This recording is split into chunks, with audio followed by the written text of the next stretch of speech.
Oh, sebentar. Oke, ya. Jadi pada akhirnya si Henry Dunant itu kan berhasil mendirikan suatu organisasi bernama Palang Merah, dan Bapak Palang Merah Internasional itu kan adalah Bapak Henry Dunant ya.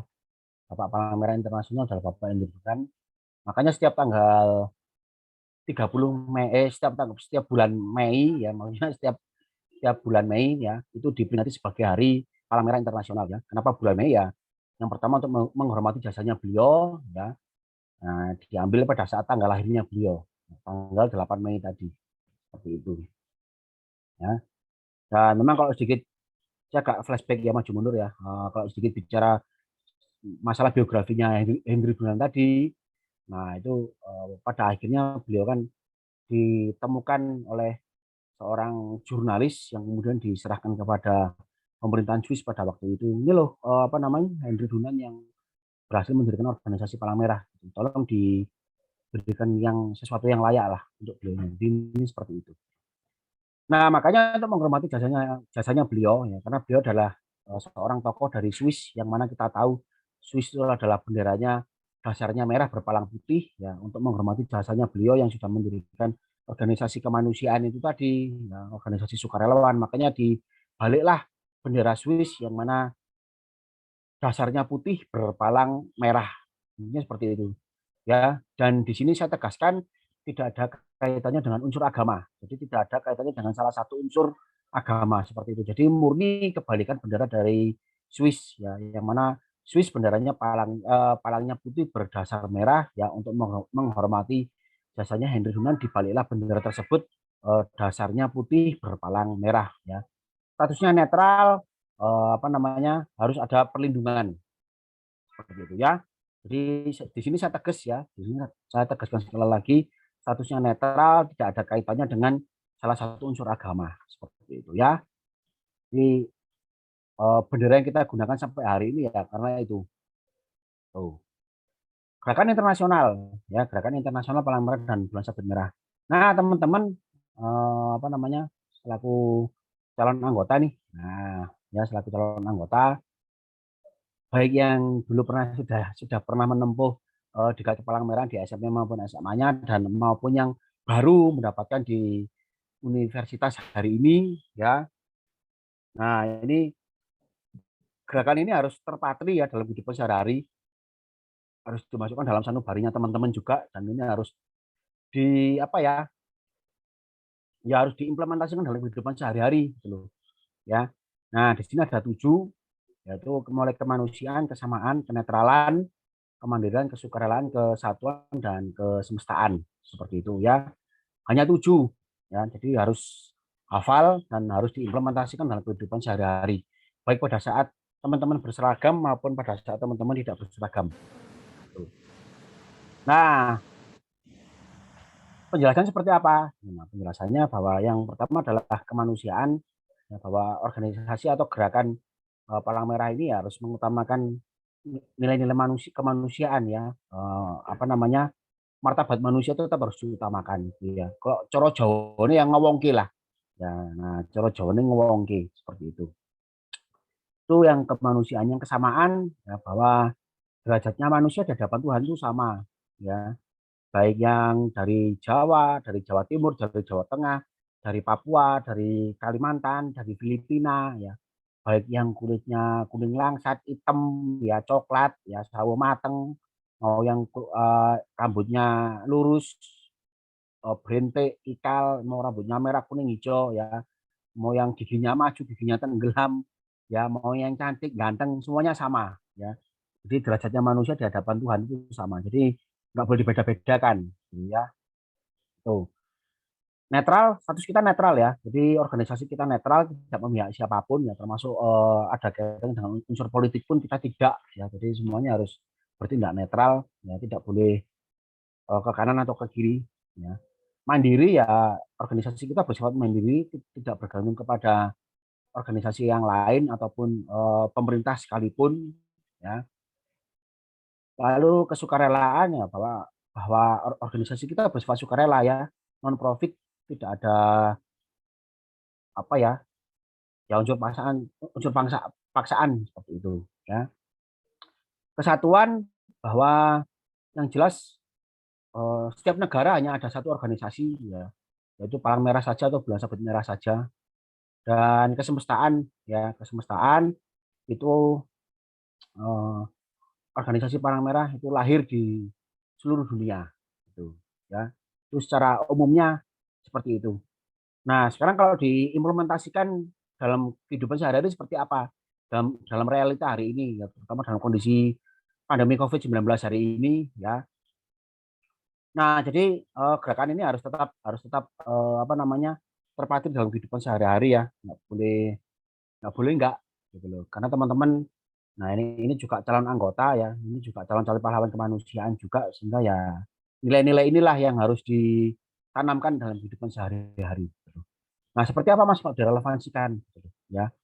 Nah, bagaimana merefleksikan nilai-nilai ini dimulai dari nilai kemanusiaan ya berarti itu tadi ya apa namanya eh, ininya apa ya se ya kepada teman kita ya jangan jangan jahat-jahat lah ini seperti itu ya harus baik terus apa namanya kalau misalnya temannya jatuh ya jangan ketawain ya harus ditolong ya kalau dulu mungkin kita ngetawain ngapok-ngapok no dan sebagainya gitu ya terus apa namanya misalnya kalau ada kecelakaan itu kan orang Indonesia kan soalnya foto-foto tuh ya foto-foto di share guys si anget dan sebagainya ya itu nggak boleh ya sebetulnya karena ada apa namanya aturannya tersendiri nah itu bagaimana memanusiakan manusia lah seperti itu ya kalau mau ditolong ya ditolong aja ya, Bu Pak ayo saya tolong jangan ayo tak tolong kesuwen nih nah seperti itu ya jadi ya jadi jangan seperti itu tuh ya kesamaan itu ya sama ya pada saat kita menolong teman kita menolong keluarga kita ya jangan pilih-pilih ya aduh saya nggak mau nolong tuh mantan saya misalnya ya ya udah ya walaupun mantannya kecelakaan ya ditolong ya tuh saya nggak mau tuh orang yang pernah saya tolak dulu nah jadi jangan jangan seperti itu jadi tolong aja nggak apa-apa itu namanya kesamaan ya tuh saya nggak mau saya nolong itu anaknya anaknya orang kaya buat apa ditolong nah jadi itu nggak boleh ya jadi harus tetap ditolong dia mau miskin mau kaya kalau dia membutuhkan pertolongan ditolong aja gitu ya itu namanya prinsip kesamaan itu netral ya itu tadi netral ya misalnya di di kampus Maharani ini misalnya ada teman-temannya lagi tarung nih antara jurusan keperawatan dengan jurusan yang lain misalnya bertarung ya tahu kalau itu ada temennya ya akhirnya membantu temennya nah, itu kan namanya sifatnya nggak netral gitu ya jadi harus kalau sudah tahu ada temennya bertarung ya kita selaku anggota organisasi Palang Merah ya jangan jangan ikut ikutan wah temanku bertarung deh tak tak lerene aja saya harus melerai gitu ya nah itu namanya kenetralan jadi tidak memihak seperti itu ya wis bah koncone bah mungsune pokoknya jangan ikut-ikut nah itu kenetralan ya tuh kemandirian ya mandiri ya ah, apa ya contoh gampangnya kalau teman-teman di KSR itu misalnya kalau ada kegiatan nih misalnya kalau ada kegiatan kalau mungkin mungkin kalau kayak di gini mungkin masih minta bantuan kampus ya it's okay nggak masalah tapi kalau untuk kegiatan-kegiatan yang lain kan nggak mungkin dong harus tiap kali besok kita latihan rutin oh ya apa namanya kita buat proposal ke kampus kan nggak mungkin kan seperti itu nah jadi harus gimana caranya lah agar agar organisasi itu tetap hidup apa namanya anggota juga nyaman senang enak gitu ya ayo latihan nanti ada hadiah apa namanya kaos atau ada hadiah minuman seperti itu ya misalnya seperti itu ya bagaimana dananya bagaimana caranya biar menarik anggota biar biar seneng gitu ya itu misalnya ya kesukarelaan ya sukarela ikhlas aja dalam menolong ya Bu Pak ayo salah tolong gitu ya misalnya tuh nggak usah ditarget kamu kan sudah saya tolong belikan saya apa bakpao dong atau belikan saya siomay ya itu namanya nggak ikhlas itu nggak sukarela ya nodong itu namanya ya tuh kesatuan harapan saya di Stikes Semarang ini hanya ada satu KSR ya hanya ada satu KSR PMI unit Stikes Semarang ini nggak ada KSR yang lain ya seperti itu kesemestaan pertanyaan saya yang pertama adalah di Stikes Semarang ini kampusnya sudah tahu ya kalau di kampus Tiges Mahara ini ada KSR PMI-nya. Nah, kalau memang sudah tahu, nah pertanyaan saya yang kedua adalah kalau misalnya di kampus sudah tahu ada organisasi KSR PMI, nah di masyarakat sekitar tahu enggak? Ya, masyarakat sekitar tahu enggak? Itu bahwa apa namanya? Di kampusmu itu ada organisasi Palang Merah. Nah, ini seperti itu. Nah, sekarang lalu manfaatnya seperti apa? Bagaimana? Nah, itu boleh ya, silakan melakukan kegiatan-kegiatan yang ya itu tadi yang berkaitan dengan kesemestaan. Ini seperti itu. Ya. Nah, jadi nilai-nilai ini yang harus terpatri dalam kehidupan teman-teman ya. Tuh, dalam kehidupan sehari-hari baik pada saat berseragam maupun pada saat tidak berseragam. Nah, seperti itu ya. Oke ya, jadi hanya 7, silakan dihafalkan. Kalau sulit menghafalkannya disingkat aja ya, Masanet Masusase itu ya. Masanet Masusase. Manusia sama netral mandiri suka satu semesta. Nah, itu juga boleh ya, manusia sama netral mandiri suka satu semesta. Atau gimana lah cara cara apa namanya biar biar hafalnya gimana gitu. Kalau di pramuka kan ada ya dasar dharma taci paparara di besut kan gampang menghafalkannya seperti ini ya. Jadi harus hafal ya. Pancasila 5 hafal ya. Kalau yang Islam itu kan Yasin 83 ayat hafal, masuk itu ini gak hafal ya gitu. Oke, lanjut ya. Lanjut. Nah, ada hubungan antar prinsip. Nah, di sini ada prinsip substantif, ada prinsip derivatif dan ada prinsip organis gitu ya.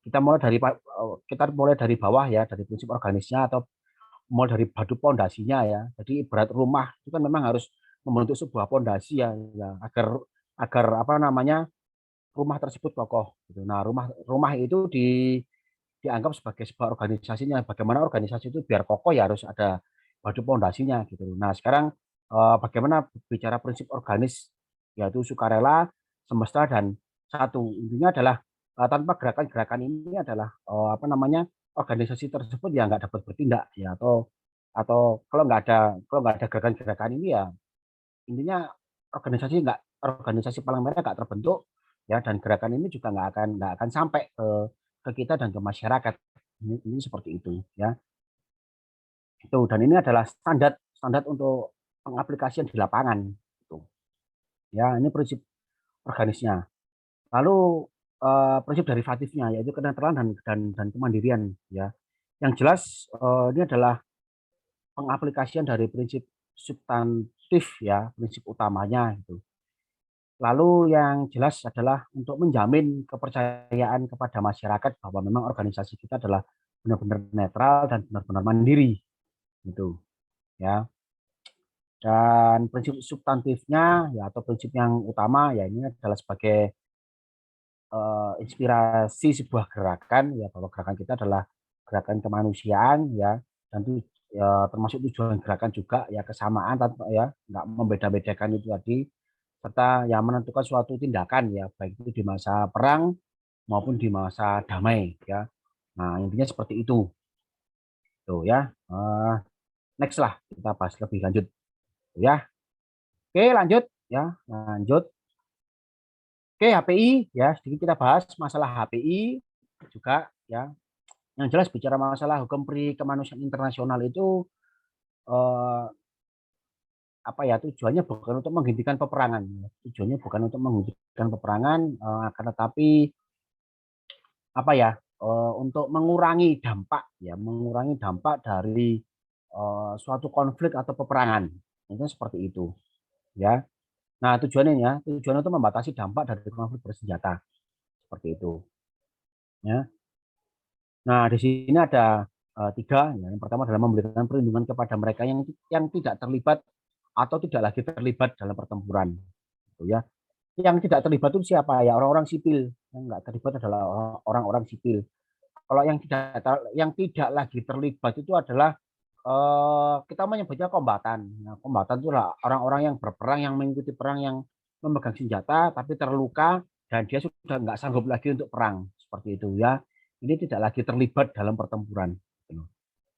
Yang kedua adalah mengatur penggunaan alat dan cara bertempur. Jadi apa namanya, sebetulnya perang pun diatur ya. Aneh ya, lucu. Kita melihat mendengarnya tuh kok aneh ya Mas ya. Kok perang kok diatur ya. Memang nyatanya seperti itu. Gitu ya, biar biar nggak ngawur. Tuh, ya.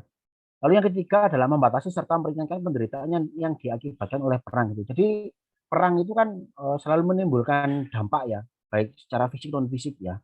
Seperti itu pasti ada yang ditinggalkan. Nah, hal-hal semacam ini yang juga menjadi perhatian organisasi seperti itu ya. Tuh, sumber HPI ini juga materi yang luas ya. Saya berharap juga nanti teman-teman pada saat latihan rutin nanti bolehlah memanggil kita untuk bagaimana kita berdiskusi tentang HPI atau kepala secara luas seperti itu ya. Karena ini kan sifatnya terbatas juga ya, terbatas waktu juga. Ya, sumber HPI di sini ada Konvensi Jenewa, ada hukum kebiasaan internasional dan ada hukum aturan yang lain ya, termasuk perjanjian Sevilla dan lain-lain. Kenapa ada HPI? Ya itu tadi salah satunya berkaitan dengan perang Solferino itu tadi atau perang-perang apa namanya sebelum Solferino itu. Karena memang pada saat timbulnya pertempuran itu ya para korban dibiarkan tergeletak dan tidak ada yang mengurusi atau bahkan setelah adanya perjanjian Solferino itu tadi ternyata juga masih banyak dampak ya. Nah, sehingga muncullah keilmuan-keilmuan seperti ini gitu loh ya. Tuh ya. Nah, Konvensi Jenewa ya ada 4 kali ya Konvensi Jenewa sampai berubah 4 kali ya. Ya kenapa kok sampai berubah 4 kali ya? Karena memang kondisi di lapangan ya. Pada saat pertempuran ternyata juga masih banyak masalah-masalah di lapangan sehingga eh, tercetuslah Konvensi Jenewa yang sampai 4 kali ini gitu loh ya. Jadi yang pertama mau dimulai dari tahun 1864 ya. Jadi intinya Konvensi Jenewa yang pertama ini adalah melindungi para korban yang terluka yang ada di darat. Gitu. Jadi para tentara, para kombatan yang ikut berperang yang di darat. Nah itu bagaimana cara melindunginya seperti itu. Ya kalau sudah tertembak apa yang harus dilakukan gitu ya.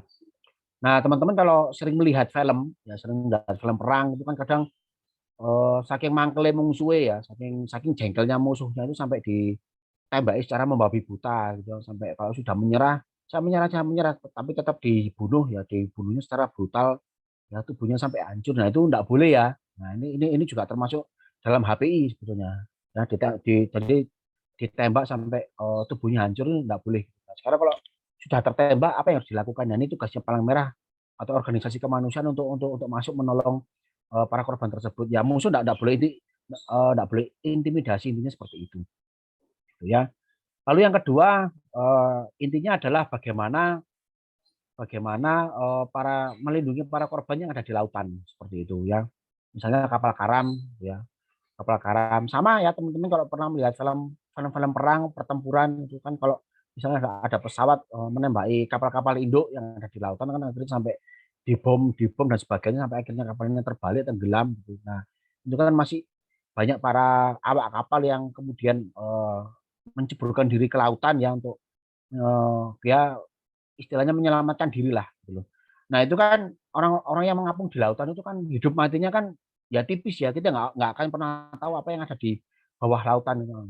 Nah terkadang sama ya pesawat-pesawat musuh itu sampai balik kanan terus kemudian terjun ya menembaki orang-orang yang sudah nggak berdaya di lautan. Nah itu juga nggak boleh seperti itu ya. Tuh, makanya sampai diatur seperti itu.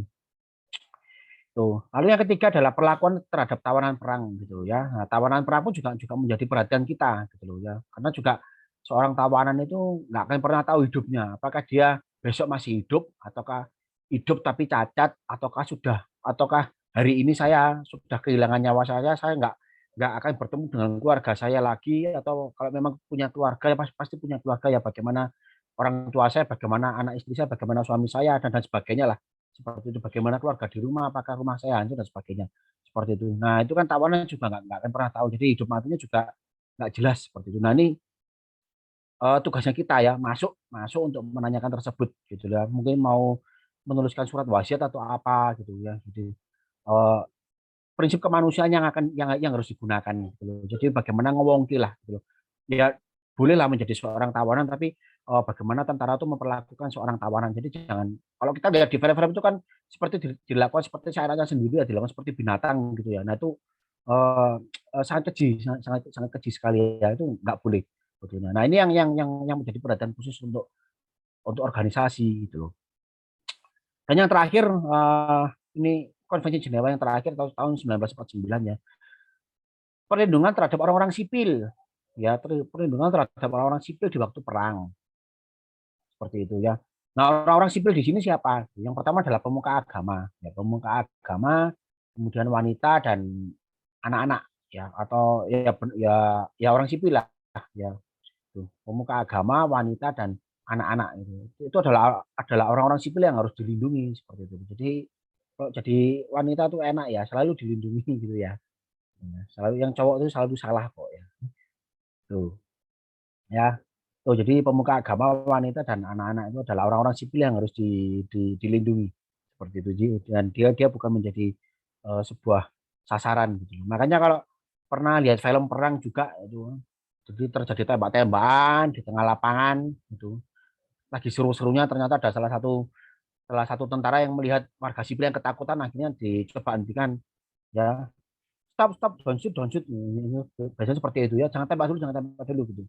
Nah orang sipilnya dibiarkan lewat mereka lewat setelah mereka dirasa aman dilanjutkan lagi tembak-tembakannya seperti itu. Jadi kesannya lucu perang kok berhenti itu tapi memang seperti itu aturannya ya, ya sebuah negara atau seorang tentara yang tahu tahu kondisi peperangan seperti itu ya memang kondisi harus dihentikan dulu kemudian biarkan lewat dan dilanjutkan lagi perangnya seperti itu.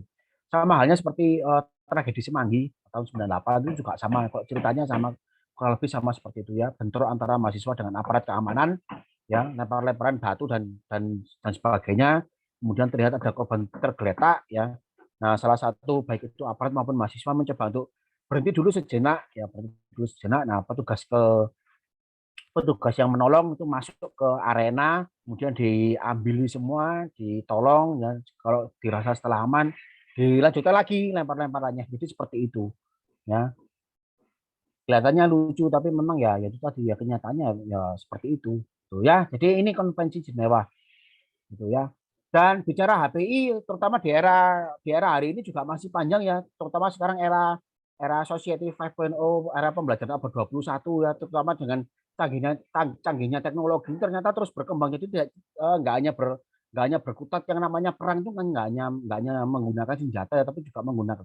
Kalau hari ini kan menggunakan sebuah teknologi dan itu sangat sangat ya menjadi perhatian kita juga gitu. Seperti apa Mas? Next ya. Next aja seperti itu ya. Oke, ini aturan dasarnya prinsip pembedaan. Jadi siapa yang boleh diserang dan siapa yang nggak boleh diserang. Ya, siapa yang boleh diserang dan siapa nggak boleh diserang seperti itu. Ya, yang terutama yang gambar yang kanan.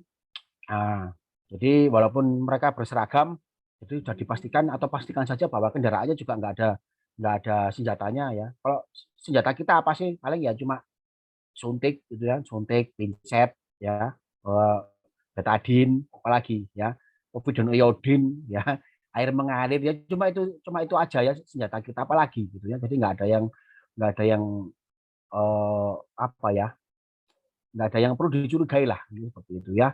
Jadi ini ya siapa yang boleh diserang dan siapa yang nggak boleh diserang ini seperti itu. Termasuk kita ya termasuk teman-teman juga yang hari ini di stikes itu kan juga bukan menjadi apa namanya nggak boleh diserang ya apalagi kalau misalnya turun ke lapangan misalnya seperti itu ya.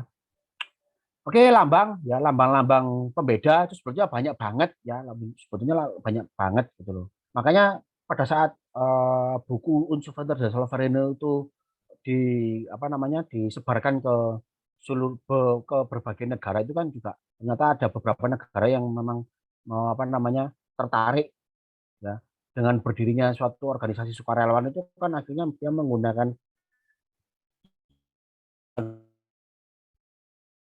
itu sehingga tetap menjadi sebuah sasaran. Nah, akhirnya dimunculkan lambang-lambang yang memang statusnya mencoba untuk dinetralkan gitu loh. Namun dari berbagai macam atau banyak lambang tersebut hanya ada 4 ini yang menjadi pembelajaran yaitu palang merah, bulan sabit dan kristal merah dan singa dan matahari merah gitu loh.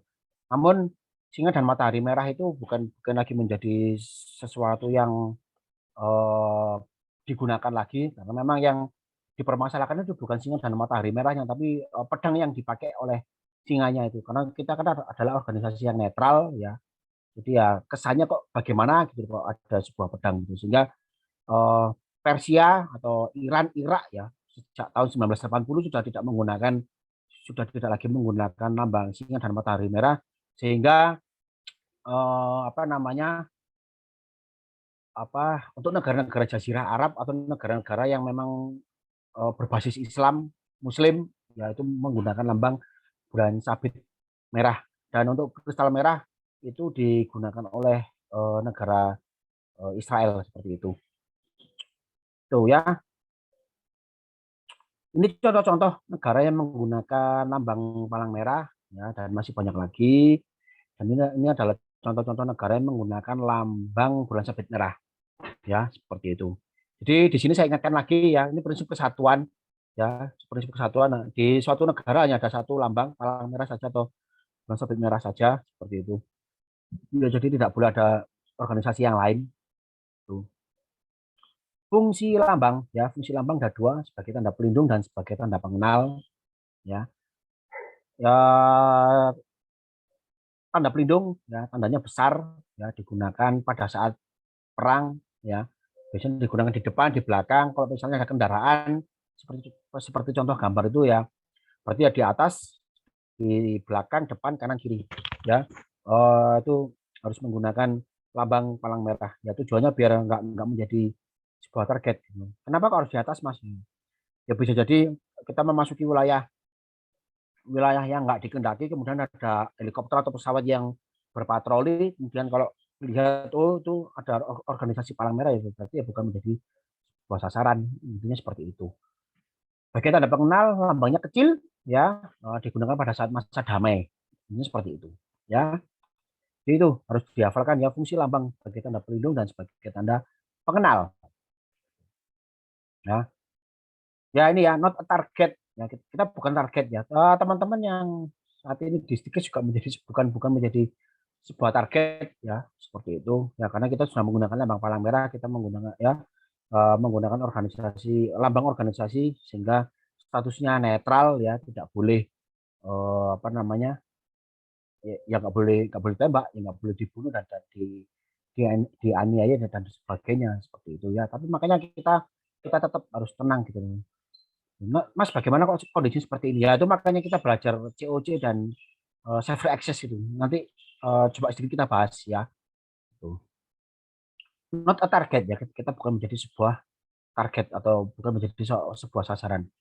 Apakah ada apa namanya? Apakah pernah terjadi? Ya pernah terjadi ya. Pernah pernah terjadi di lapangan terakhir tahun berapa ya? Terakhir tahun 2000 berapa ya itu ya? Yang mana rumah sakit Palang Merah itu dibom habis oleh salah satu pesawat dari salah satu negara sehingga ya semua komponen yang ada di gedung tersebut ya nggak bisa diselamatkan ya baik itu dokter perawat bidan ya apotekernya ya ahli gizinya termasuk pasiennya ya, uh, yang nggak bisa diselamatkan gitu ya sehingga dunia pada saat itu marah marah besar pada waktu itu ya tuh oke penyalahgunaan lambang ya ada tiga yang pertama peniruan yang kedua adalah penggunaan tidak tepat dan yang ketiga adalah pelanggaran berat ya nah kalau peniruan seperti itu yang bisa lihat ya, sebetulnya juga dengan adanya Undang-Undang Nomor 1 Tahun 2018 itu sudah sangat jelas ya siapa-siapa yang boleh menggunakan lambang palang merah, siapa-siapa yang nggak boleh menggunakan lambang palang merah. Ini sekaligus edukasi ya pada teman-teman itu ya. Yang menggunakan boleh yang boleh menggunakan lambang palang merah adalah hanya apa namanya ya organisasi tertentu ya termasuk palang merah itu sendiri. Gitu. Nah bagaimana kalau ada pelanggaran mas? Ya ada tindakannya sebetulnya gitu ya tuh itu yang peniruan ya itu yang peniruan gitu dan masih banyak kita temukan ya terutama di Indonesia gitu ya di apa namanya mohon maaf ya mungkin di apa namanya kota-kota obat seperti itu ya tujuannya memang betul gitu. Ya tujuannya boleh kita maksudnya bahwa menandakan apa ya istilahnya boleh menolong dan sebagainya. Tapi ya memang dengan adanya undang-undang tersebut ya, ya itu tadi siapa yang boleh menggunakan lambang palang merah dan siapa yang nggak boleh menggunakan lambang tersebut. Tuh untuk peniruan ya. Atau mungkin teman-teman KSR nih, oh, saking cintanya sama KSR marah nih tuh. Terus kemudian bilang sama ibunya, Bu, rumah kita dicat palang-palang dong. Dicat lambang palang merah, palang merah. Nah, kemudian ternyata di depan rumahnya ada kecelakaan dan ternyata rumah tersebut bukan rumah kesehatan ya. Itu tambah tambah salah ya. Nah, itu tambah keliru lagi itu nanti ya. Oke, ya penggunaan nggak tepat. Nah, penggunaan nggak tepat biasanya ya yang buka-buka apa namanya seperti panti pijat dan sebagainya gitu ya. Itu menggunakan lambang palang merah. Ya maksudnya betul, tapi ya jangan menggunakan itulah gitu ya. Tuh, ya gunakan lambang yang lain lah gitu. Ya. Tuh, pelanggaran berat ya itu seperti yang ada di gambar itu sudah termasuk pelanggaran berat ya. Kita nggak punya kendaraan, nggak punya maksudnya nggak punya tank ya kita ya gitu. Buat apa tank gitu ya. Tapi kalau kendaraan yang rodanya seperti tank kita punya. Nah, di Indonesia juga ada gitu ya. Itu termasuk tentara-tentara yang menggunakan lambang palang merah tapi dipersenjatai itu juga keliru ya. Jadi ya senjata kita itu tadi ya, senjata kita cuma betadin, minyak kayu putih, minyak tawon, minyak telon ya, kapas, terus apalagi kasa gulung ya. Ya paling tajam apa sih pisau bedah ya, cuma itu aja senjata kita. Nggak ada yang lain ya. Itu obat bius ya, itu pun biusnya bukan untuk membunuh orang ya, biusnya kan untuk apa namanya? Ya untuk keperluan kita sendiri ya. Nah, itu. Tuh ya, jadi ini yang harus dicermati ya untuk teman-teman ya, termasuk penyalahgunaan lambang. Nah, ini di bawah juga sudah saya jelaskan ya bahwa Undang-Undang Nomor 1 Tahun 2018 tentang kepalangmeran penyalahgunaan lambang diatur dalam pasal 37 sampai 40. Yang belum download silakan download, silakan dibaca sendiri gitu. Mas dibahas lebih lanjut kan? Oke, next time ya. Boleh teman-teman mengundang saya, teman-teman mengundang dari bapak-bapak atau ibu-ibu dari PMI untuk mensosialisasikan undang-undang tersebut boleh gitu ya. Nah, kalau udah seperti ini, gambarnya ini termasuk yang mana? Ini termasuk yang peniruan, pelanggaran. Nah, oke ya, buat lucu-lucuan aja ya, biar nggak tegang. Oke, lanjut. Oke, untuk organisasi Palang Merah Internasional mungkin ada yang ditanyakan dulu. Saya sampai jam berapa ya ini? Kira-kira? Tadi Mbak siapa ya tadi ya? Yang menurut saya tadi lupa saya. Ya, silahkan teman-teman kalau ada yang ingin ditanyakan bisa langsung tanya atau bisa chat di kolom Zoom. Ya, silakan. Kalau nggak ada, saya lanjutkan dulu ke selanjutnya. Saya sampai jam berapa nggih, Mbak?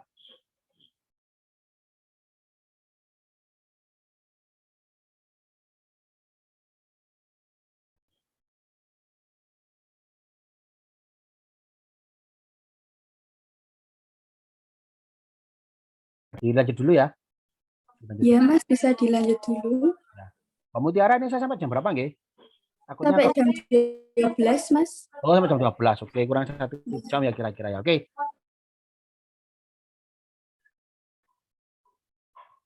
Nah, kita masuk ke Palang Merah Nasional. Nah, karena kita di Indonesia, jadi kita berbicaranya Palang Merah Indonesia ya. Nah, di sini juga sudah dijelaskan di Undang-Undang Nomor 1 Tahun 2018 tentang Kepalangmerahan, yaitu adalah perhimpunan nasional yang berdiri atas asas pri kemanusiaan atas dasar sukarela dengan tidak membeda-bedakan bangsa, golongan dan paham politik. Jadi ya ini ya apa namanya prinsip gerakan internasional tadi itu ya dituangkan ke dalam apa namanya pengertiannya, pengertian organisasi Palang Merah itu apa gitu ya.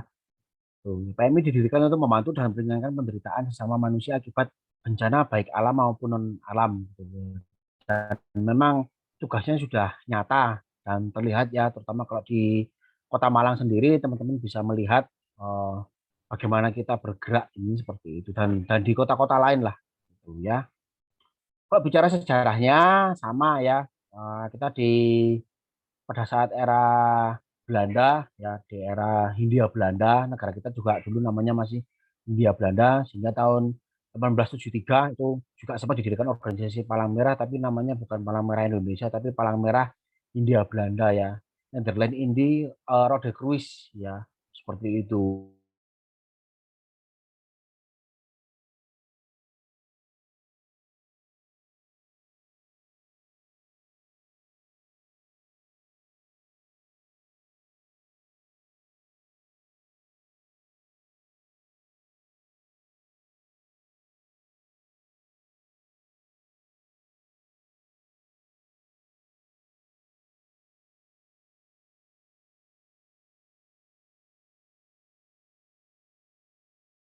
Ada momen ya, terutama pada saat ada proklamasi Indonesia berhasil memproklamasikan kemerdekaan Republik Indonesia pada tanggal 17 Agustus 1945 ya. Nah, tepat tanggal 18 Agustusnya itu Bung Hatta ya, Bung Hatta itu bilang atau mengingatkan kepada Bung Karno ya. Bung Karno ini apa namanya? Kita belum punya organisasi Palang Merah, sehingga Soekarno pada waktu itu minta tolong kepada Bung Hatta, ya silakan dibuat aja organisasi Palang Merah seperti itu ya.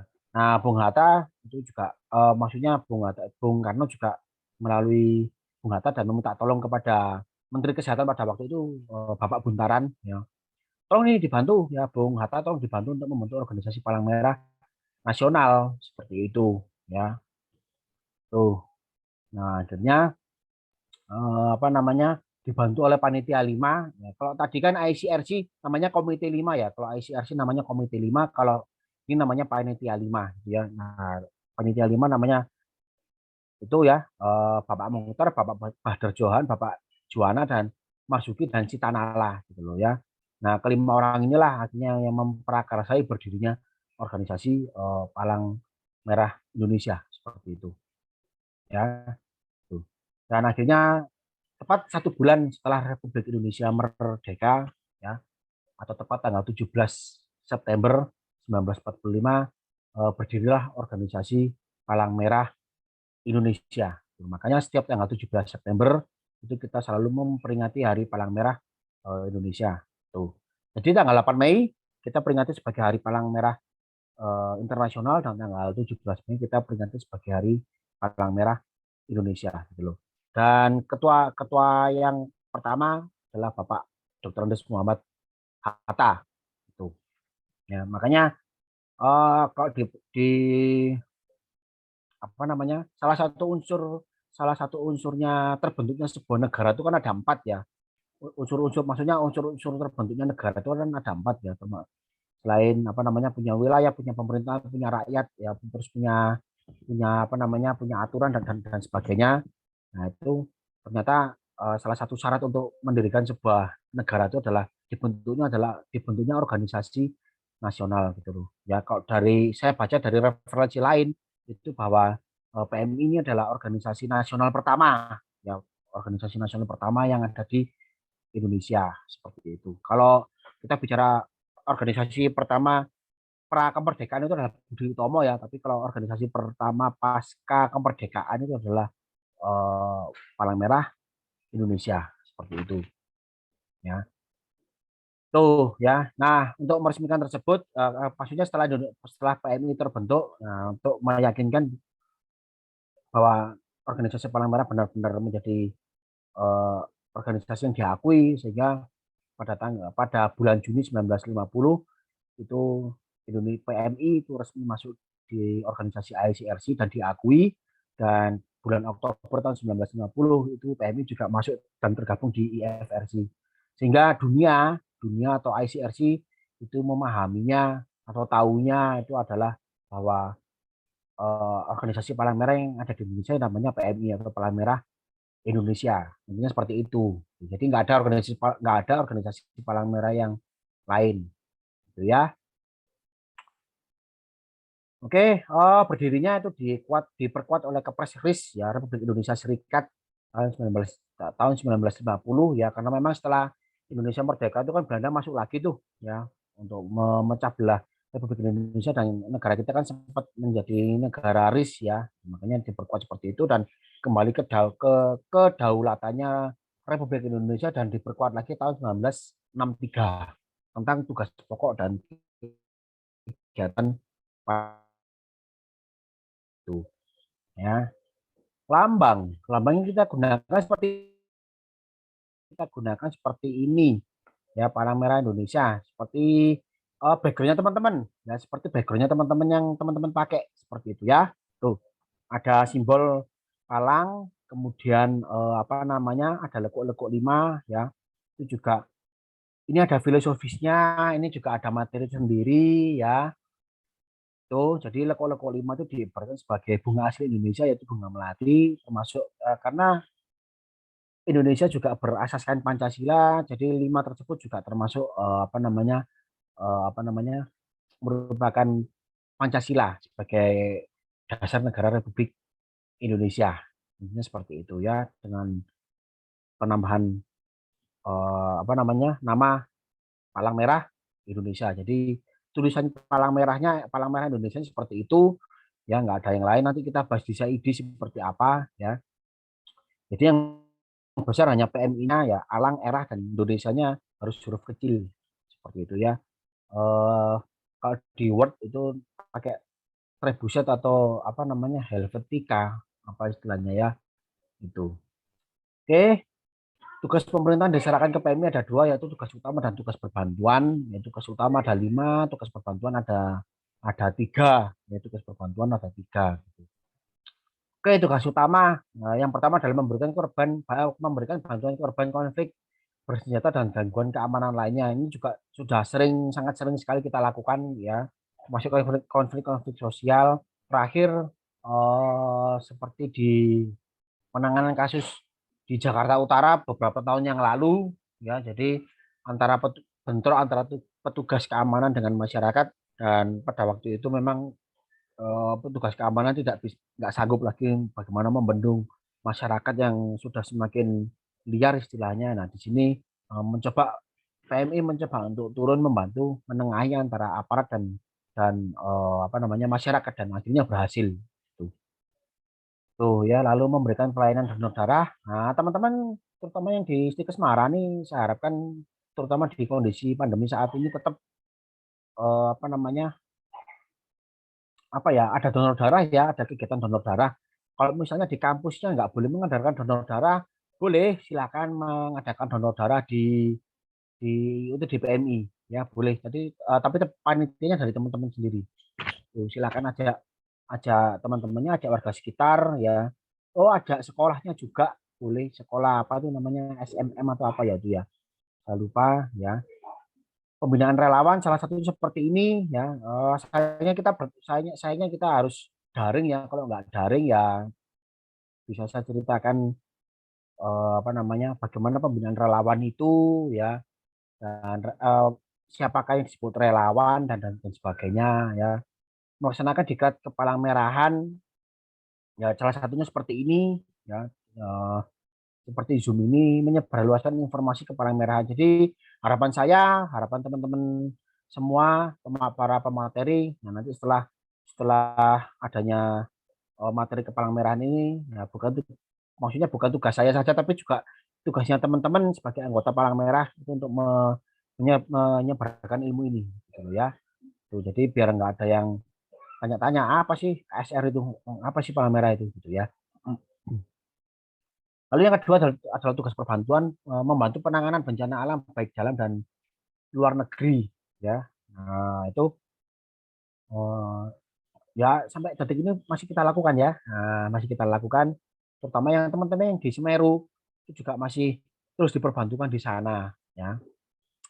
Lalu yang kedua membantu pelayanan kesehatan sosial. Nah, teman-teman boleh nih, ya teman-teman boleh ya mengadakan pelayanan kesehatan dan sosial terutama kepada masyarakat sekitar ya. Ya cek kesehatan lah minimal, ya cek kesehatan. Lalu melaksanakan tugas kemanusiaan diberikan oleh pemerintah ya, ya melaksanakan tugas yang lain. Ini seperti itu. Struktur organisasi ya, mulai dari pengurus pusat, pengurus provinsi, pengurus kota kabupaten, dan pengurus kecamatan ya. Pengurus pusat ya berarti kalau di Indonesia itu di Jakarta, kalau di provinsi ya di masing-masing provinsi ya, di Jawa Timur, Jawa Tengah, ya, di Kalimantan Selatan, di Bali, ya, itu selalu ada pengurus provinsi ya. Pengurus kabupaten kota di masing-masing kota kabupaten selalu ada ya, baik di Kabupaten Malang maupun Kota Malang, misalnya atau di Kota Batu, di Kota Surabaya, di Kota Kediri, Kabupaten Banyuwangi, ya, ada semua ya, seperti itu. Dan pengurus kecamatan, kalau di Kota Malang kita punya 5 kecamatan, berarti ada 5 pengurus kecamatan. Di Kabupaten Malang ada 33 apa namanya kecamatan, ya berarti ada 33 pengurus kecamatan ya. Kalau ditanya siapa pengurusnya ya gak hafal saya ya, banyak banget ya soalnya ya. Seperti itu. Ya, ketua PMI kita namanya Pak Yusuf Kala ya, seperti itu. Kalau di provinsi ya siapa namanya Bapak eh, Imam Utomo ya, Bapak Imam Utomo selaku mantan gubernur Jawa Timur tahun berapa ya? Pokoknya pada saat saya kecil ya, seperti itu. Pengurus kota ya, ketua ketua PMI kota siapa Mas? Ketua PMI kota ya Pak Imam Bukhari, silakan. Orangnya yang mana Mas? Nah, silakan main-main. Nah, teman-teman boleh main-main ke PMI Kota Malang seperti itu. Mas, rumah saya di kabupaten ya, monggo boleh main ke kabupaten boleh. Mas, rumah saya di Banyuwangi ya gak apa-apa, boleh main-main ke PMI Banyuwangi boleh. Silahkan gitu ya. Tuh ya, apa ya? Karena ini apa ya? Istilahnya ini kan organisasi kita punya apa ya, kabupaten ya, ini kan juga rumahnya teman-teman gitu lah. Jadi jangan merasa asing ya, silakan aja main-main ke sana gitu. Boleh. Tuh, siapa yang melarang ya? Enggak itu ya. Oke, lanjut visi misi ya, visi dan misi PMI 2019-2024. Ya, terwujudnya PMI yang visinya adalah terwujudnya PMI yang profesional dan berintegritas serta bergerak bersama masyarakat, betul ya. Tuh, ya intinya itu gini, terutama di era hari ini ya, di era Society 4.0 ke menuju ke 5.0 ya, atau pembelajaran abad 21. Kalau dulu itu kan misalnya ada bencana ya, misalnya ada bencana, kemudian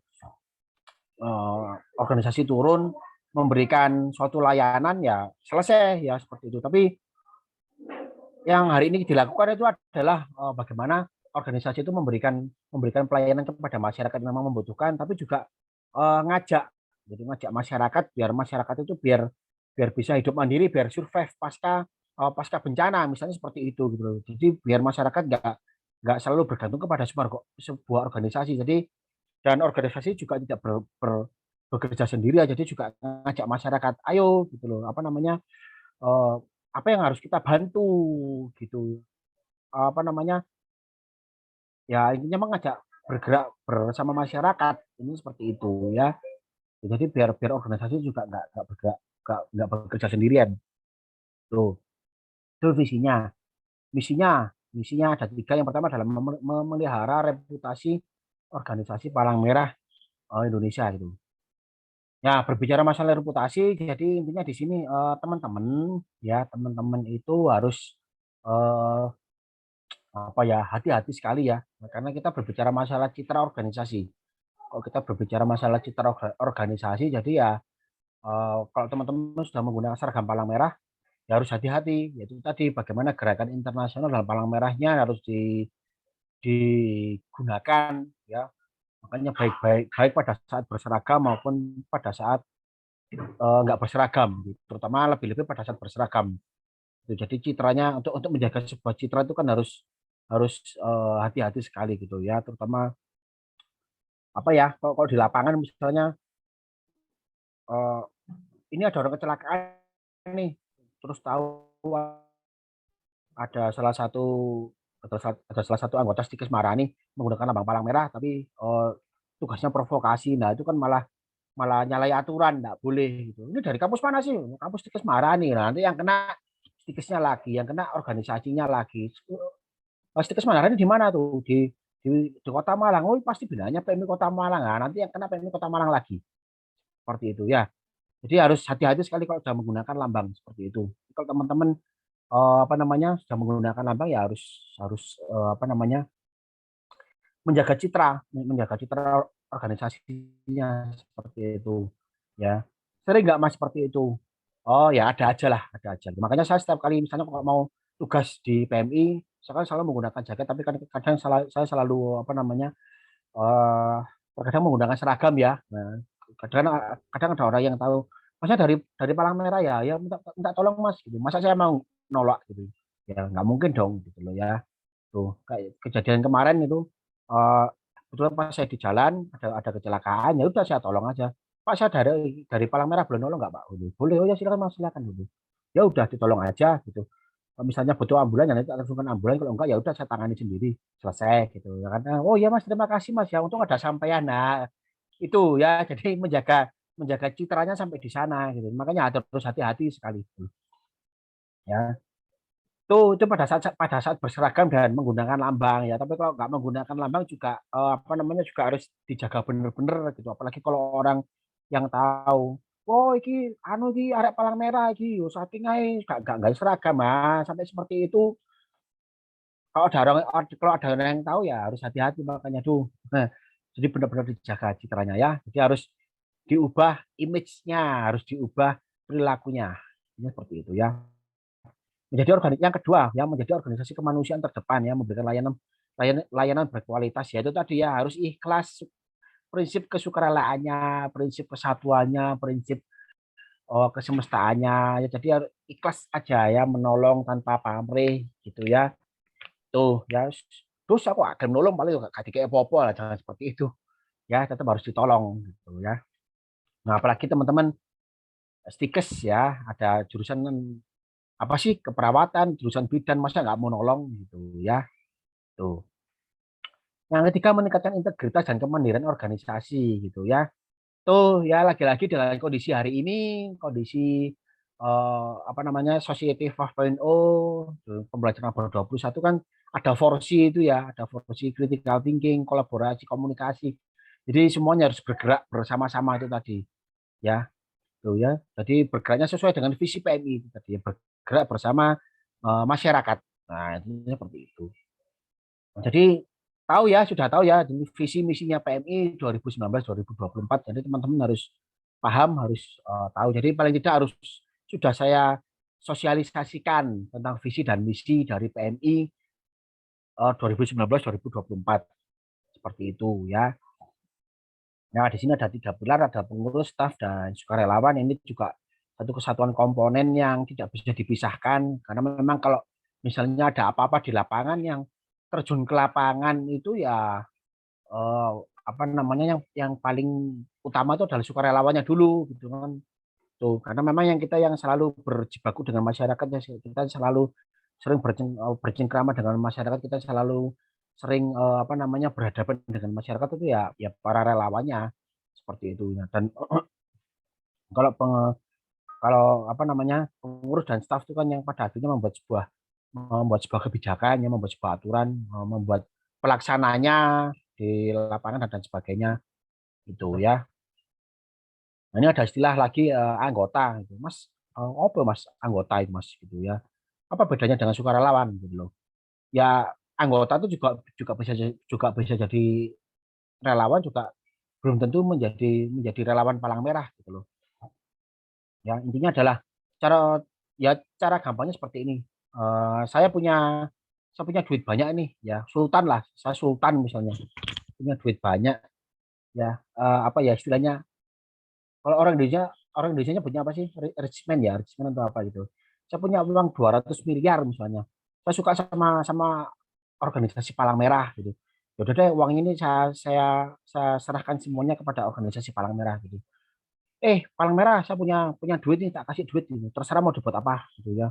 Pokoknya untuk kegiatan-kegiatan kemanusiaan gitu ya. Tapi aku tiap bulan kasih ono laporan. Nah, itu ya, itu yang dinamakan dengan anggota Palang Merah gitu ya. Jadi seperti itu. Ini nggak bisa dipisahkan. Ini juga bagian dari komponen pilar itu tadi. Seperti itu ya. Oke, lanjut. Nah, unsur relawan Palang Merah Indonesia ya. unsur relawan palang merah di desa. Yang punya relawan itu ya PMI di kota kabupaten. Ya, yang punya relawan itu adalah PMI yang berada di kota kabupaten gitu. Jadi ada beberapa tingkatan ya, mulai dari PMR, kemudian ke KSR, kemudian ke PMI ya. Di PMI kan juga ada pengurusnya tuh ya, ada pengurus palang merah. Nah, kalau di KSR, nah baik itu ada yang di perguruan tinggi, ada yang KSR markas. Nah, kalau di Kota Malang kan kita punya KSR perguruan tinggi dan punya KSR markas seperti itu ya. Tuh. Jadi ya karena teman-teman afiliasinya di PMI, makanya namanya KSR PMI unit ya, KSR PMI unit perguruan tinggi atau KSR PMI unit markas. Nah, itu. Di Malang ada berapa, Mas? Ada berapa ya, kurang lebih 18 sampai 19 ya, 18 sampai 19 KSR Perti ya, dan satu satu KSR markas seperti itu. Nah, berarti kan teman-teman dari KSR PMI unit Maharani ya itu juga bagian dari KSR, bagian dari PMI Kota Malang gitu. Tuh ya, tuh Kop Sukarela. Nah, di situ kan ada relawan banyak tuh, ada anggota biasa, ada anggota luar biasa ya, ada anggota kehormatan seperti itu ya. Kalau anggota biasa ya teman-teman yang menjadi apa namanya, anggota Palang Merah seperti itu ya. Kalau anggota luar biasa itu biasanya orang-orang yang berjasa ya, biasanya orang-orang asing seperti itu ya, termasuk anggota kehormatan itu. Tuh, terus tuh KSR ya, tuh KSR. Oh, PMR. Oh, ada TSR juga, lupa. Ada TSR, tenaga sukarela ya. Kalau tenaga sukarela itu kalau di Kota Malang Sibat ya. Eh, apa namanya, masyarakat yang kemudian dilatih oleh PMI ya, terus, apa namanya, jadinya TSR gitu ya, tenaga sukarela gitu. Kalau di Kota Malang contohnya Sibat gitu ya, siaga bencana berbasis masyarakat. Nah, seperti itu ya. Lalu ada PMR nih, ada adik PMR kita. Nah, kalau di sekolah Maharani ada nggak ya PMR? Ya, harapan saya ada ya. Gitu ya. PMR itu kan ada Mula, ada Madya, ada Wira, ada tingkatannya ya. Kalau di SD itu namanya Mula, di SMP Madya, di SMA namanya Wira, seperti itu. Ya. Misalnya teman-teman dari Maharani mau mau mau apa namanya? Mau melatih PMR-nya, boleh, silakan, kita sangat terbuka ya. Mas, caranya gimana? Nanti silakan ngobrol ke PMI Kota Malang seperti itu ya. Silakan ngobrol ke PMI Kota Malang. Tuh. Terus yang terakhir ada relawan donor darah. Nah, itu juga termasuk relawan kita tuh, ya. Itu juga termasuk relawan kita, termasuk yang aktif-aktif donor itu ya. Duh, Mas, bagaimana caranya mengadakan donor darah? Silakan datang ke UTD PMI Kota Malang. Gitu ya. Tuh, silakan ya untuk diajak aja masyarakatnya, teman-temannya, para bapak ibu dosennya itu boleh, silakan diajak gitu ya. Karena memang kegiatan Palang Merah hari ini tuh, atau kegiatan PMI hari ini tuh, yang bergerak bukan hanya teman-teman anggota ya, tapi juga boleh mengajak bapak ibu dosennya untuk mengadakan. Kalau dosen itu kan ada tridharma ya, ada tridharma. Nah, itu bapak ibu dosennya boleh diajak untuk pengabdian masyarakat gitu ya.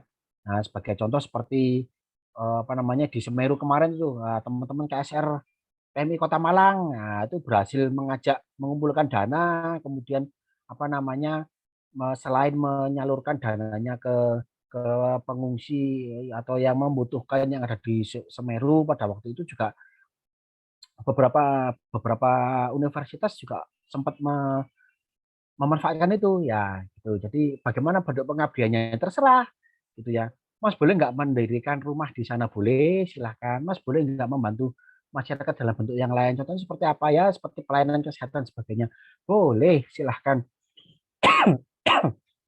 Boleh, silahkan ya.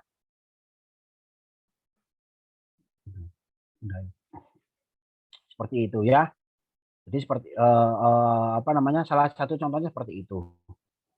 Oke, ini ya. Nah, program utama PMI ya, ada program utama seperti ini, ada donor penanggulangan bencana ya. Ini juga kegiatan-kegiatan kita seperti ini. Nanti silakan teman-teman dari KSR PMI silakan apa namanya membuat kegiatan apalah yang sekiranya menarik seperti itu ya. Itu apa ya? Itu donor dana penanggulangan bencana, prevensi, ada pelayanan kesehatan, pengembangan logistik, kerjasama dan sebagainya ya. Oke, CID ya, CID ya.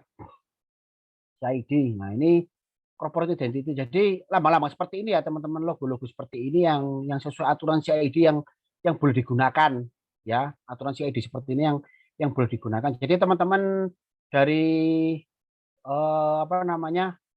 Maharani yang misalnya mau misalnya membuat PSL nih, membuat PSL atau PDL-nya. Nah, jadi disesuaikan aja lambang-lambangnya gitu. Atau misalnya mau membuat bendera itu boleh. Itu boleh mau menggunakan harus maksudnya harus menggunakan lambang ini gitu loh. Maksudnya harus menggunakan lambang ini gitu ya. Gitu. Nah, itu. Jadi apa namanya? Yang boleh digunakan baik itu menggunakan satu warna maupun menggunakan dua warna ya. Jadi warna kita gunakan ini ya merah, putih dan hitam seperti itu ya. Tuh. Terus ini untuk benderanya ya, misalnya kalau menggunakan bendera boleh seperti ini ya. Apa namanya? Jarak antar palang ya, jarak antar palang ya seperti ini. Yang maksudnya yang lambang-lambang yang ini yang abu-abu ini ya, itu adalah jarak antar palang seperti itu ya. Tuh, jarak antar palangnya seperti ini gitu. Nah, ini juga ada aturan juga termasuk yang lambangnya Palang Merah Indonesia yang bawah yang sebelah kanan itu. Nah, jadi apa namanya? Penggunaannya terus bagaimana cara penulisannya dan sebagainya gitu ya. Nah, nanti kalau misalnya kurang jelas, teman-teman boleh ya kita yang ke sana deh atau teman-teman yang mau latihan rutin di PMI Kota Malang juga boleh gitu ya. Tuh. Terus ini ya, tuh. Kalau yang awal tadi kan itu penggunaan satu warna ya, warna hitam saja, penggunaan satu warna warna hitam saja atau pada saat background gelap itu berarti tulisannya harus putih ya. Nah, sekarang yang di sini penggunaan satu warna tapi warnanya merah saja. Atau penggunaan background gelap tapi menggunakan warna maksudnya menggunakan warna gitu loh. Mas kalau menggunakan background gelap tapi palang merahnya tetap ada warna palangnya tetap merah gimana? Nah, terus seperti itu. Jadi warna putihnya tetap dipakai ya, segelap apapun backgroundnya tapi warna putihnya tetap dipakai gitu ya. Warna putih yang ada di apa namanya di kelopaknya itu loh, di kelopaknya itu loh ya seperti itu. Ya.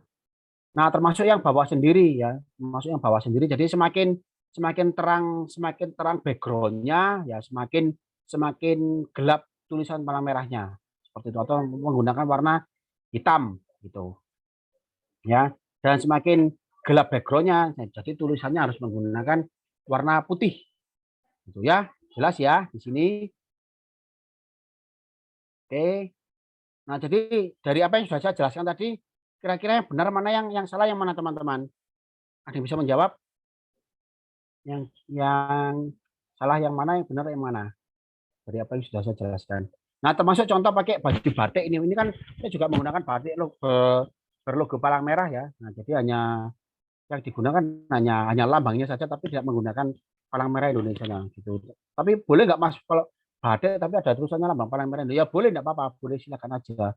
Gitu. Soalnya di buku CID sendiri juga aturan penggunaan batik juga ada aturan sendiri. Gitu ya. Ya silakan teman-teman. Kalau misalnya ada yang mau menjawab yang benar yang mana, yang salah yang mana dari apa yang sudah saya jelaskan tadi. Yang benar di sebelah kanan, Mas. Yang benar sebelah kanan. Sebelah kanan. Yang sebelah kanan. Oke, berarti sudah jelas semua ya. Tuh, jadi yang jelas yang di sebelah kanan. Oke, betul berarti sudah pinter-pinter nih loh teman-teman. Marahnya saya ngapain kalau begitu misi materi ya. Kita akhiri saja tuh bagaimana nih Mbak Mutiara. Ada-adanya sudah pinter ini ada-adanya ya. Seperti itu. Oke, ya sedikit bicara markas PMI Kota Malang. Kita punya 2 markas ya. yang satunya untuk UTD PMI Kota Malang, yang satunya markas untuk pelayanan ambulan ya. Tuh ya. Jadi yang di Boring nomor 10 itu di UTD PMI Kota Malangnya, kalau teman-teman mau mengadakan donor darah itu silakan ke Jalan Boring nomor 10 ya. Atau misalnya apa ya, kalau sekarang saya nggak tahu ya. Kalau ya maksudnya karena pandemi ya. Maksudnya kalau kalau sebelum pandemi itu misalnya teman-teman, Mas saya ingin tahu ke apa namanya, bagaimana sih cara screening darah itu, boleh nggak Mas ke sana? Boleh, jadi silakan aja mengajukan surat nanti. Maksudnya teman-teman nanti di sana diberikan edukasi kok. Nggak hanya sekedar masuk jalan-jalan, oh ini jarumnya, oh ini alatnya seperti ini, enggak, tapi nanti tetap diberikan sebuah edukasi seperti itu ya. Tapi dengan kondisi pandemi saat ini saya nggak paham. Coba saya tanyakan kalau boleh ya. Kalau boleh pun hanya terbatas ya seperti itu.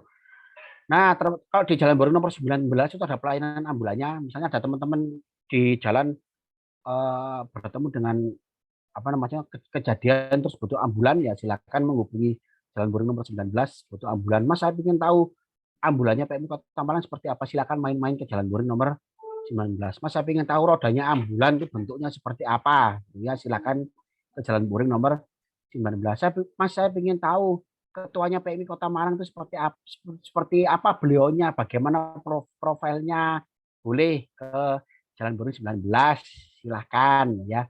Mas saya ingin tahu relawannya PMI seperti apa, ya silakan main ke Jalan Boring 19. Itu Mas ganteng-ganteng nggak Mas? Ya, misalnya relawannya Mas nanti enggak, ya silakan saja main ke Jalan Baru 19. Tuh ya, karena ini juga rumahnya teman-teman ya, rumahnya adik juga.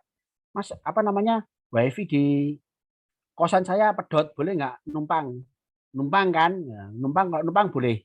Ya silahkan, silahkan, boleh. Mas air PDAM saya mati, boleh nggak numpang mandi? Boleh. Mau numpang mandi tok kan? Maksudnya nggak setiap hari kan? Nah itu kalau setiap hari beda lagi nanti ceritanya ya. Itu. Oh, boleh silakan aja. Mas saya pulang ke Maleman. Saya takut pulang ke kosan gitu. Kosnya di mana? Itu Mas dekatnya makan. Saya takut nginep di markas, boleh nggak? Boleh. Mau nginep aja kok ya. Kan nggak setiap hari. Kok setiap hari namanya ngekos ya bayar rek itu ya.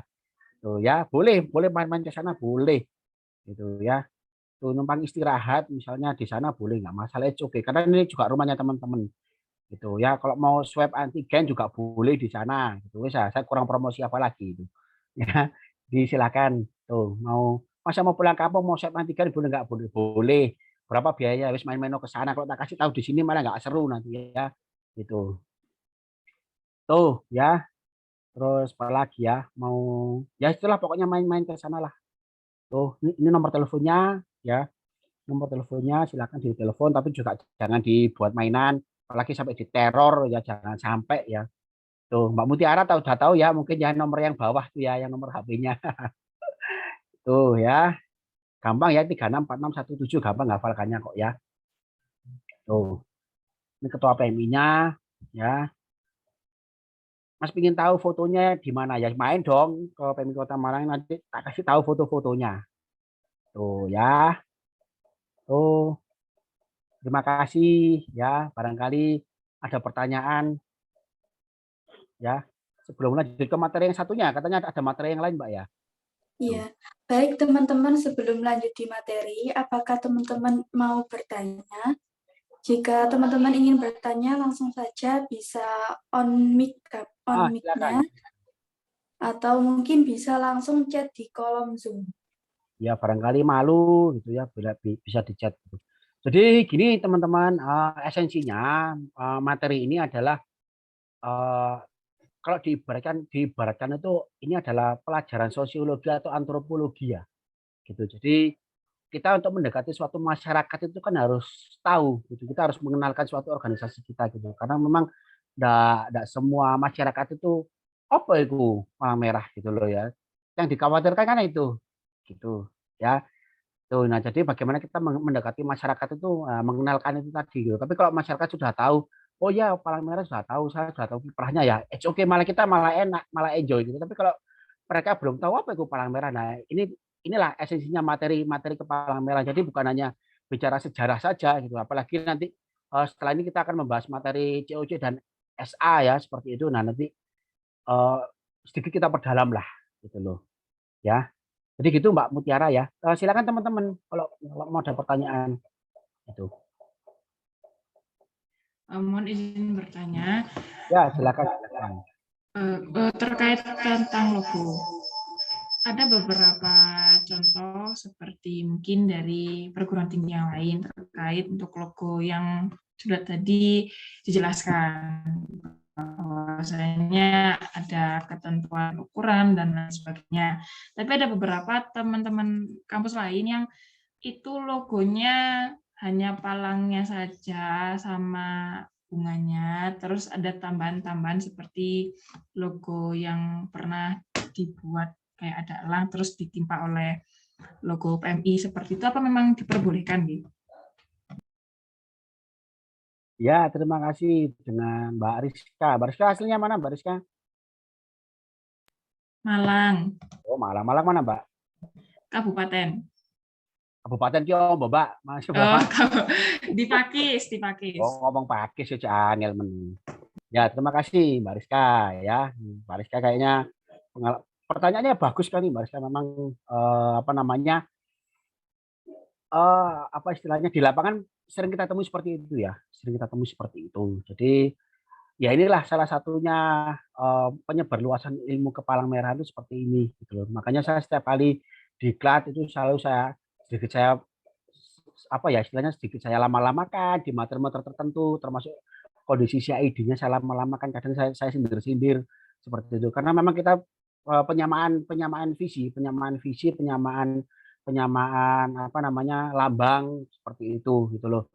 Jadi kalau mau saya itu nggak menyalahkan ya, nggak menyalahkan, nggak menghimbau juga. Tapi misalnya kalau mau membuat lambang-lambang sendiri itu ya boleh silakan, tapi jangan ada unsur-unsur palang merahnya. Misalnya seperti ini, misalnya Maharani itu, KSR PMI Maharani ada lambangnya dikasih sayap-sayap, dikasih lope-lope ya, silakan monggo, tapi jangan lope-lope, tapi di dalamnya love itu ada lambang palang merahnya. Nah itu malah salah seperti itu.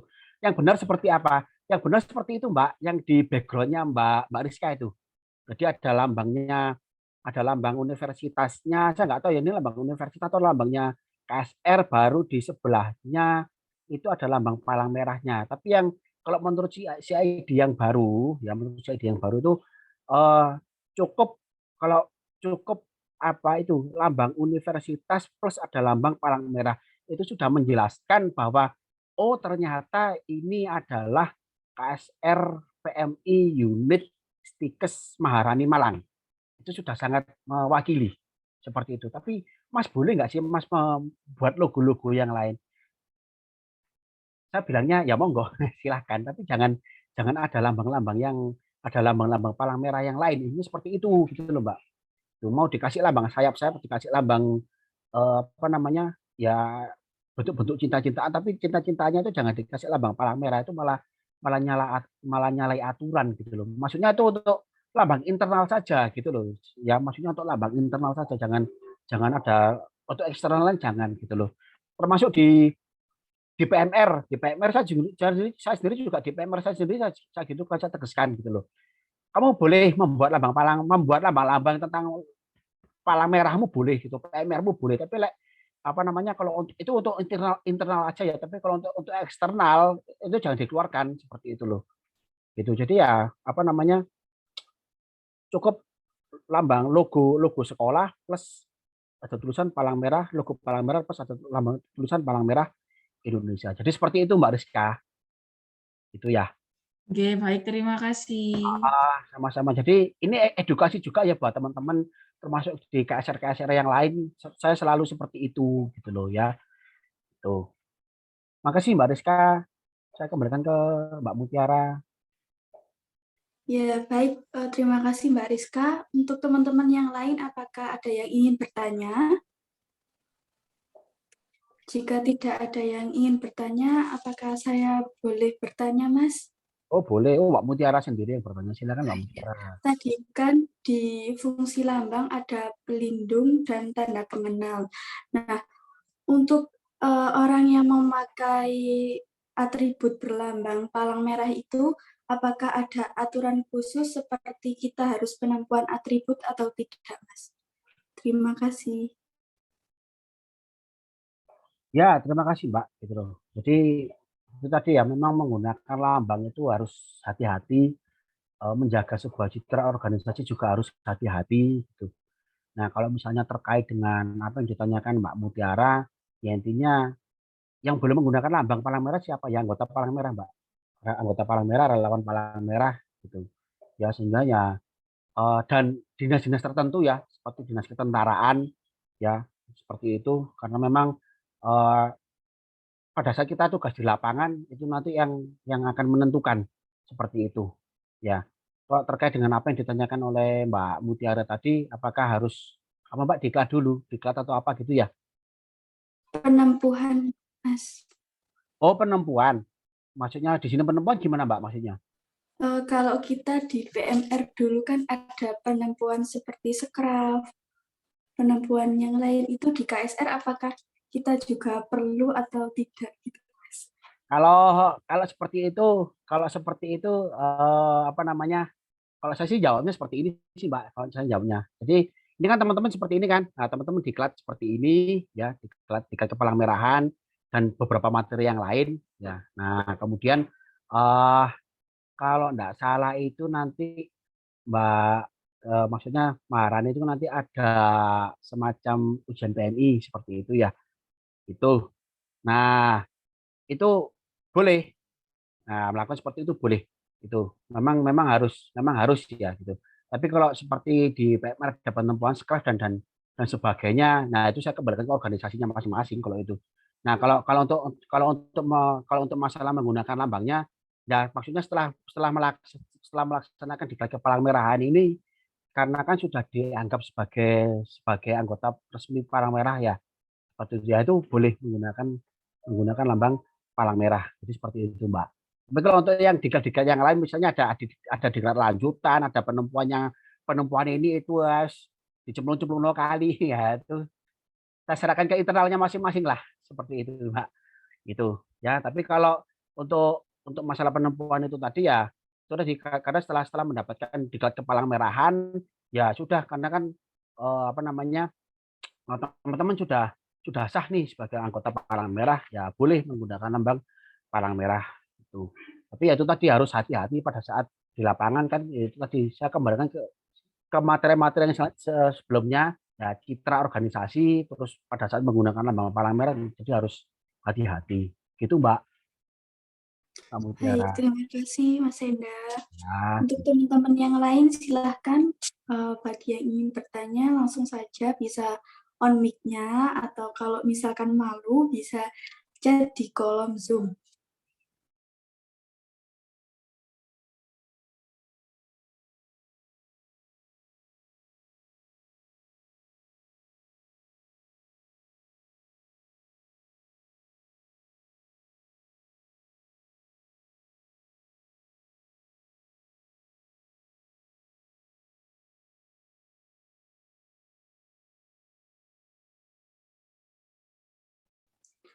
Bagaimana teman-teman? Apa ada yang masih bingung atau mau bertanya? Jika tidak ada, saya kembalikan lagi ke Mas Enda. oh ya terima kasih Mbak. Ini dikembalikan gimana ini? Oh, ini materinya sudah selesai, Mas. Untuk materi di kepala merahnya, maksudnya materi kepala merahnya sudah selesai. Tapi ini kan saya diinformasikan juga untuk materi COC ya, COC sama server access gitu ya. Iya, Mas. Oh gitu ya. Ini mau langsung aja atau istirahat dulu? Karena sudah jam 12 kurang sih ini. Saya serahkan ke panitia. Iya, karena ini juga sudah duhur, kita isoma dulu, Mas. Oh sama Nanti setelah dulu. isoma baru kode konduk dan self access. Jam berapa? Jam berapa?